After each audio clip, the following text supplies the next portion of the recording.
আমার নাম লাবণী। 2 বছর হলো বিয়ে হয়েছে। বাচ্চার বয়স 4 মাস। বাচ্চারা বপুর বিক্রি করছে। 45,000 বিক্রি করছিলাম। বপুর পুলিশ উদ্ধার করে নিয়েছে। গতকাল বিকেলের দিকে আমরা স্থানীয় মাধ্যম পর ফেসবুকে আসছে বিষয়টা যে একটা মেয়ে তার বাচ্চাকে 4 মাসের বাচ্চাকে বিক্রি করেছে।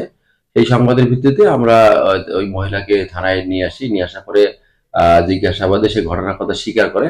পরে এটা বিভিন্ন পেপার পত্রিকা আসা পরে আসছে। তারপরে আমরা ওই তারা ওই বাচ্চাটাকে উদ্ধার করার জন্য, যেহেতু এটা মানবিক বিষয়, 4 মাসের বাচ্চা সে বিক্রি করতে, মা হইলেও তো বিক্রি করতে পারে না।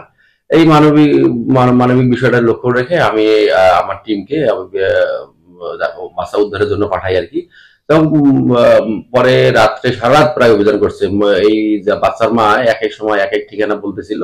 তারপরে আমার অফিসারই যে পুলিশ পরিদর্শক তদন্ত আর কি, সে বিভিন্ন তথ্য প্রযুক্তির মাধ্যমে এই আরো অফিসার ফোর্সের কয়েকটা বাড়িতে অভিযান পরিচালনা করে তারপর এই বাচ্চাটাকে উদ্ধার করে জানা যায় যে গত বৃহস্পতিবার সে ওই বাচ্চাটাকে 40,000 টাকার বিনিময়ে বিক্রি করেছিল। বাচ্চার মা পরে বাচ্চা উদ্ধারের পরে জানতে পারলাম যে 45,000 টাকার বিনিময়ে বাচ্চাটা বিক্রি করেছিল এবং সেই টাকা দিয়ে সে মোবাইল কিনেছিল। বাচ্চার মা মোবাইল কিনেছে, নাকের ফুল কিনছে, পায়ের জুতা কিনছে।